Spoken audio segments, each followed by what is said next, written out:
Not very good idea. But the negacon is come from this concept. Okay? Now, let's improve this one. Okay? Let's talk about the straight edge restrictor. Okay, so let's say you have a pipe there. Okay? And then you have your so principle, guys, okay? This is the restrictor. Flow is coming in.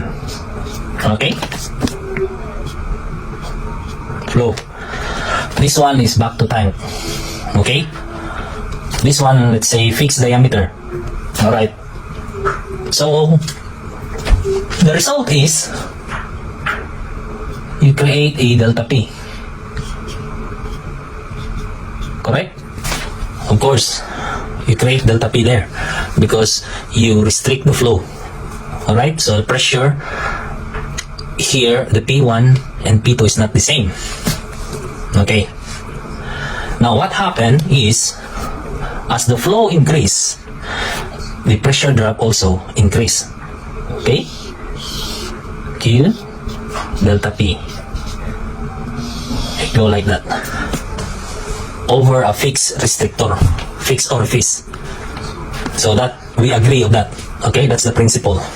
Okay?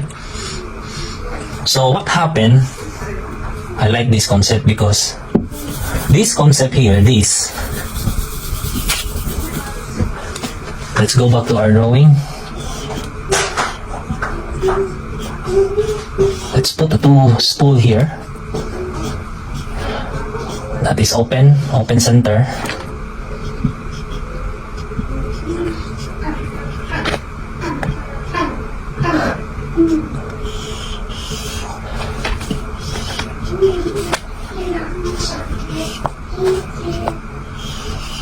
Okay. This time, guys, okay, open center. Okay, this time, guys, we put the orifice here. So of course you have a relief here. Okay. Okay. This time, guys, we put an orifice. It's a fixed orifice. Alright. And instead we're using a fixed displacement pump. We use a variable pump with a regulator. You understand now? So that orifice will create a delta P. That pressure here that create from this fixed restrictor, we feed back that to the regulator, pump regulator. This regulator here is your PI. So that one there's a signal here. Let's use a different color. This signal here will, can you see it? Okay. Will feed back to your pump regulator. This is your PI. Okay? Because you create a delta P here, you create a pressure from this restrictor. That pressure there will send back to your pump regulator, and your pump now, because this one is a they put a negative flow control link. When there is a pressure, this one here will move to the right and draining your, what happened? This one, okay. So when the, okay, pushing, so meaning, okay, so pushing to the right, so the control pressure now will feed your max area on your stroke piston, and also common to your small area of your stroke piston. But because there's an area difference, this force here is higher than this force here, so the stroke piston will move to the left, which is your, so again, this one, this stroke here, this movement is minimum, and that one is maximum. So what happened when there is a pressure on your PI, this one here, from your negacon control valve, the pump tilting angle will go to minimum, 0. Okay? Because of that pressure feeding back to your regulator. So that's the concept. So why negacon? Okay, so negacon, I will erase this, okay?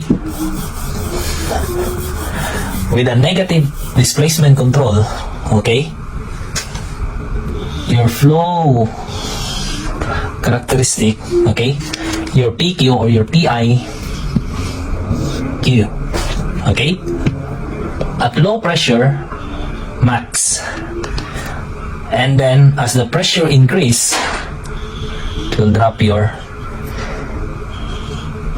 flow. So see that? So somewhere here, this line, the pump start to regulate, and then it stop this pressure. Okay, so this is bar. So that's the negacon. Okay, so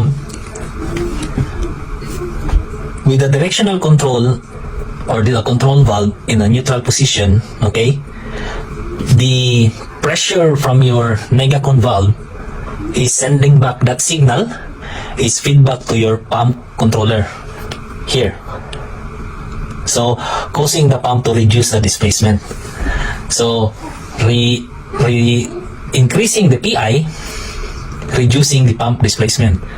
Reducing the PI causes the pump to increase displacement. So negative control is a negacon is a negative control. PI is inversely proportional to your Q, or Q is inversely proportional to your PI. So let's do that. So clever, guys, very clever design. Your pump displacement or flow is inversely proportional to your pilot control. That's why it's called negacon, negative control. Instead of like this, okay, PI, that's a positive control. That's a normal, you know, as the PI increase, the Q increase. Negacon means negative control because it has a negative effect from your negacon control valve. So let's check what makes the regulator, okay, control the displacement of a pump inversely proportional from the pilot pressure or pilot pressure control. So let's check the regulator, okay?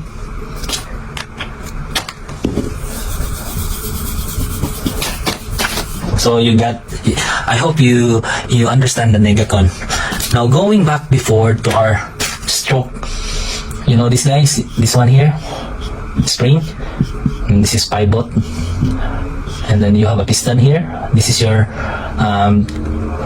pilot piston, okay? So you have a PI, okay? So remember, if it is a negative control, your spring, okay, is already in compression because the pressure from your negacon control valve signal is feedback to your regulator, this one here.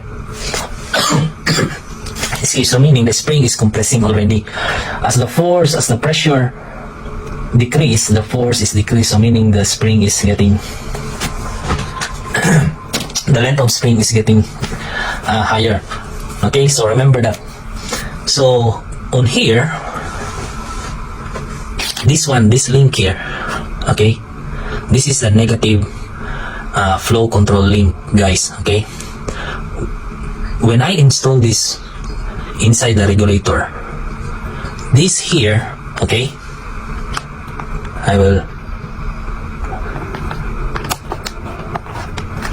this one here, okay, this servo valve or servo flow control spool and sleeve, okay, this component here,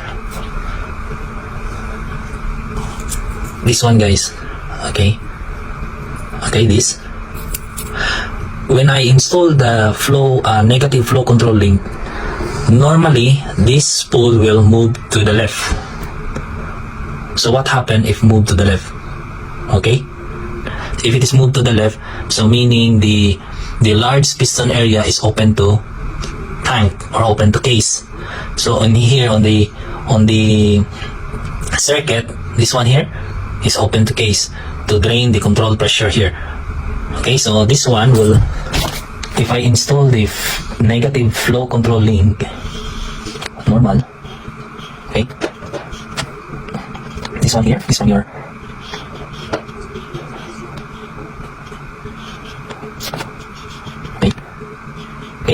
and then this is drain, and this is from your servo pressure, or yeah, servo pressure.